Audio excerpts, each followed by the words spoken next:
qui n'est pas seulement un voyant, mais qui est aussi quelqu'un qui s'est intéressé à l'histoire de la voyance, qui n'est pas si fréquent que cela. Et ça nous permet de mieux comprendre. Alors, est-ce que le métier, le statut de voyant a évolué à travers les siècles? C'est-à-dire que la divination telle qu'on la concevait, j'allais dire, plusieurs milliers d'années avant l'apparition de l'homme civilisé, elle existait déjà. L'homme de Cro-Magnon s'est déjà posé des questions. Oui, Que vais-je devenir demain? Est-ce que le ciel, puisqu'à l'origine, ces premiers hommes et femmes se posaient la question du ciel. Hein, après, on le voit en Mésopotamie, à travers l'origine de l'astrologie et de l'astronomie maintenant. c'est l'histoire de la divination, plus généralement. Voilà. On arrive déjà à travers le ciel, l'eau, la terre, les mouvements, l'orage, Oui. la pluie, la grêle. Et puis petit à petit à concevoir que la terre et le ciel nous permettent, à travers des signes, des symboles, de découvrir notre avenir. Oui. Donc on va prendre du sable, on va prendre des cailloux, Oui. on va regarder dans l'eau, on va voir quand l'eau est gelée, puis petit à petit ça devient du cristal, etc. Et au fur et à mesure que l'homme évolue, au fur et à mesure que l'homme se pose à peu près les mêmes questions. D'accord. C'est-à-dire que vais-je devenir demain? Est-ce que je vais savoir me nourrir? Est-ce que je vais savoir alimenter ma famille? Est-ce que je vais pouvoir trouver un hébergement? Est-ce que le village voisin ne va pas venir nous envahir à un moment donné, etc. Toutes ces questions qu'on retrouve tout au long de l'histoire de l'humanité. Et on va découvrir au fur et à mesure, en Chine, en Afrique, un peu partout, les mêmes à peu près romancies. Parce que quand on parle de oniromancie, de divination dans les rêves, de chiromancie, etc., tout ça, c'est culturel, c'est à travers des outils. La pierre, le rêve, C'est les supports. c'est les Grecs en réalité, qui vraiment s'intéressent à l'individualité. Parce qu'auparavant, chez les Mésopotamiens, ou même chez les... Oui. C'était collectif. Même chez les Égyptiens, en fait, on pense qu'on est un peu panthéiste. On pense que Dieu est en tout. Dieu est terre, Dieu est soleil, Ra. Et donc on pense que l'humanité est un ensemble. Les Grecs, à travers déjà leur Dieu, pensent à l'individualité. Oui, parce Eros, oui. le Dieu, le corps, le culte du corps, le culte du moi, Narcisse, etc. Je me vois donc je suis. Donc on a à cette approche une approche aussi philosophique. La divination, petit à petit, quel que soit son usage, a une approche spirituelle, philosophique, sociologique. En Afrique, le marabout n'a pas qu'un rôle de devin, il a un rôle de pacifiant, de médiateur aujourd'hui. Donc on va découvrir petit à petit cette évolution.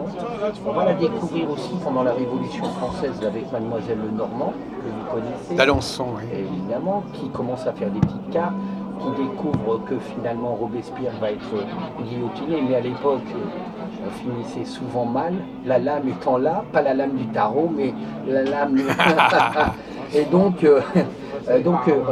on voit que petit à petit, les moyens évoluent, l'homme évolue et se pose toujours ces questions. Oui. Que vais-je devenir? Vais-je me marier? Oui. Est-ce que ma femme? Oui. Est-ce que vais-je avoir des enfants? On le retrouve dans les contes. Regardez, miroir en miroir, serais-je la plus belle? Blanche-Neige, oui. Donc on retrouve même dans les contes, en Scandinavie, en Italie, un peu partout.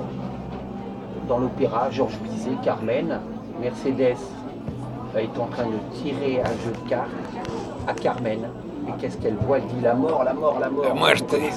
Vous connaissez évidemment ce bel opéra universel de Carmen. Donc on redécouvre petit à petit.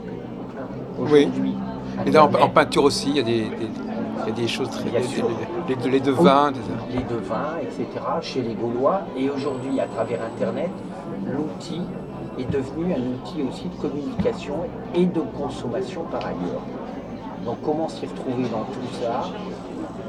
Voilà la question. J'essaye à travers cette petite réflexion j'allais dire, cette modeste réflexion, d'apporter un petit peu mon savoir. Alors moi, j'ai fait un petit jeu que je vous ai déjà présenté. Votre contribution à l'histoire de ce Voilà. savoir. Alors, c'est égalé, mais au final, quand on prend la géomancie avec les petits cailloux, avec les petits galets, avec le sable, en réalité, j'allais dire, vous voyez, j'ai presque rien inventé. Le cœur, le soleil transparent, le petit volcan, les petites étoiles, etc. etc. Tous ces outils qui sont forcément symboliques.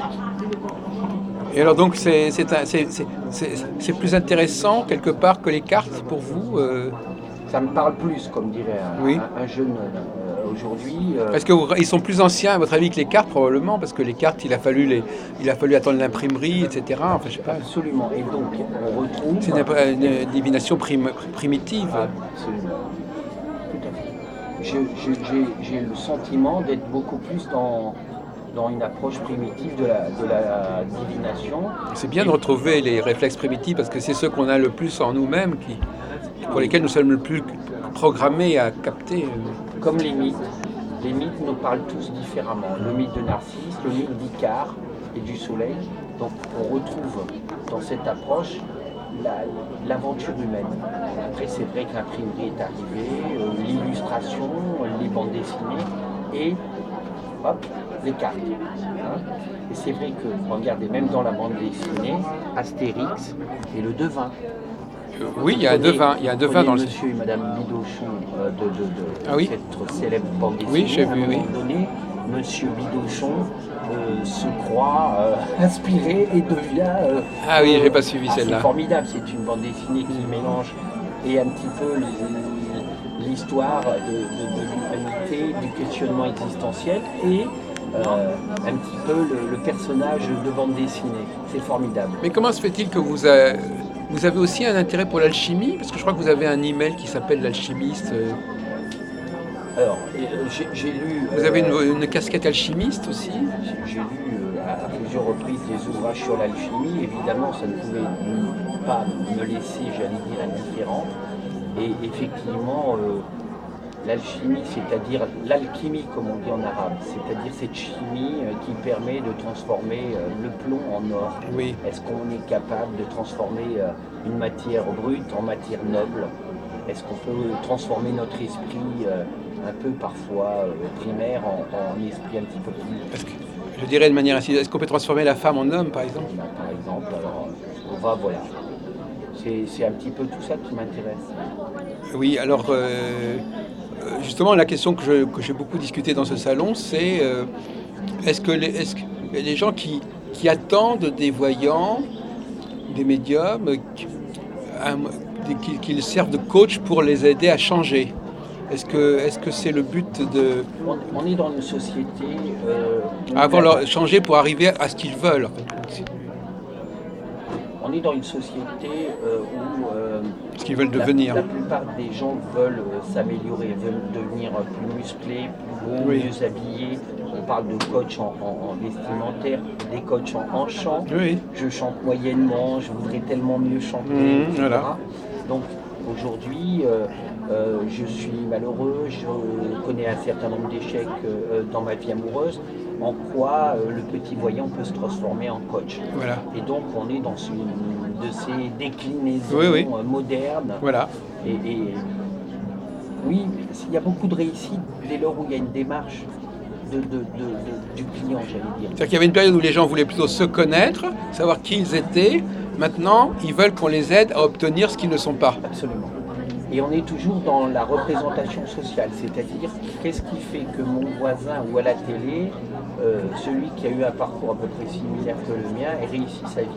Donc, je veux avoir ce qu'il a eu, on est dans l'envie. Un voyant qui me dit, mais vous savez, vous pouvez très bien obtenir, mais là, le chemin que vous avez emprunté mène partout, mais surtout pas là où vous voulez aller. Oui. Et donc là, on est dans le coaching. Coaching, ça vient de cocher. Hein. Oui. Le cocher, c'est celui qui dirige la Il y diligence. a le mouche du coche. C'est un mot d'ailleurs français. Oui, bien sûr. À l'origine, bien sûr. Et là, le cocher, intuitivement, non, je vous invite à prendre la route de gauche ou la route de droite, etc., etc.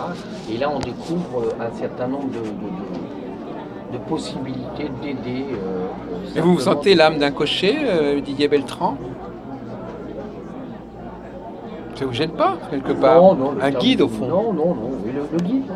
Oui, oui, le guide a tout de suite une connotation un Mais petit pas peu, tellement le guide pour aller vers ce qu'on est, mais le guide pour devenir ce qu'on voudrait être. Oui, tout à fait. Tout à fait. On n'est pas, on n'est pas en analyse. L'analyse, elle amène une réflexion. C'est pour ça que l'astrologie, puisque vous êtes aussi astrologue, est un petit peu en perte de vitesse, parce que l'astrologie était plutôt là pour nous dire ce que nous étions, et pas tellement pour nous aider à devenir Oui, autre chose. il y a Il lui manque une dimension magique qu'ont d'autres disciplines. absolument de la transformation, puisque l'astrologie est une histoire de cycle, tandis qu'on est bien obligé de voir les cycles se reproduire, tel mouvement céleste, astral, etc. Mais effectivement, l'homme veut se transformer, et plutôt brièvement. Et je dirais les femmes encore plus que les hommes, peut-être. Parce qu'il y a une revendication très forte dans notre société. Les femmes veulent changer de statut, veulent avoir ce qu'elles n'ont pas eu, etc. L'histoire de la femme se rapproche à l'histoire de l'être qui a été dominé par l'homme très longtemps. Donc aujourd'hui, il y a une revanche à prendre. En quelque sorte une revanche intellectuelle, sociale. Elle l'a, en l'occurrence pour certaines, pas dans toutes les civilisations. Et donc elle peut être plus intuitive et plus en quête en réalité de cette demande de transformation. Qu'est-ce qui fait que demain je pourrais... Cette alchimie psychique. Voilà, me transformer. Donc à partir de là, voilà, bon, on essaye... Enfin, moi je tente. On arrive un peu à l'image du mage, quelque part. Oui, oui. Le mage qui... Le coach se transforme en mage, et puis il transforme des vies en bien, j'espère. Oui. Non mais c'est un rôle qui est dévolu, il y a un créneau à obtenir là, et un autre créneau, c'est évidemment le problème du temps. C'est-à-dire que on vit dans une civilisation où les gens, on ne sait pas où on va, on ne sait pas quels sont les cycles dont vous parlez. Alors vous pourrez nous dire quelques mots peut-être pour terminer sur... parce que moi, on s'y perd un peu dans les cycles, on va dire. Je ne sais pas, bon, moi je savais que je suis un peu allergique à tout ça parce que c'est très compliqué. Mais l'astrologie peut-elle nous guider pour baliser le temps, pour qu'on sache à peu près où on va Je vais vous faire peut-être sourire, mais un adepte de l'astrologie. Oui. Je pense qu'on n'est que des poussières d'étoiles. Ah oui, d'accord, dans ce sens-là. Je pense qu'on n'est que des poussières d'étoiles à travers des cycles. Et que l'astrologie est une vraie, je vais dire un gros mot, une science. Oui. Une connaissance. Vous la reliez directement à l'astronomie. Elle a été tellement galvaudée qu'aujourd'hui, prendre l'astrologie comme quelque chose de fiable ou de, je dirais, crédible et paraît incroyable, oui. Impossible. Et vous y tenez à ça? Bien sûr. Oui. Bien sûr. Mais elle aura peut-être elle-même à se réformer. Oui, oui, sans doute. Elle s'est déjà réformée, elle est encore amenée, oui, à se réformer. Mais c'est à mon sens, j'utilise le mot science, et qui a un mot un peu... mais oui, c'est une science qui est amenée à se renouveler, à se réinventer. Parce qu'elle a une place à prendre, mais elle n'est peut-être pas prête pour cela encore, oui. Peut-être que ces outils ne sont pas tout à fait... Ce sont les hommes qui utilisent les outils et qui transforment les connaissances. Oui. Est-ce que la médecine a évolué depuis Hippocrate?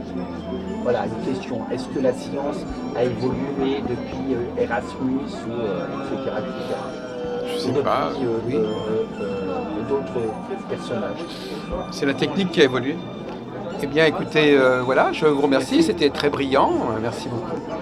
Je pense que c'était une des plus belles interviews de ce salon. Merci.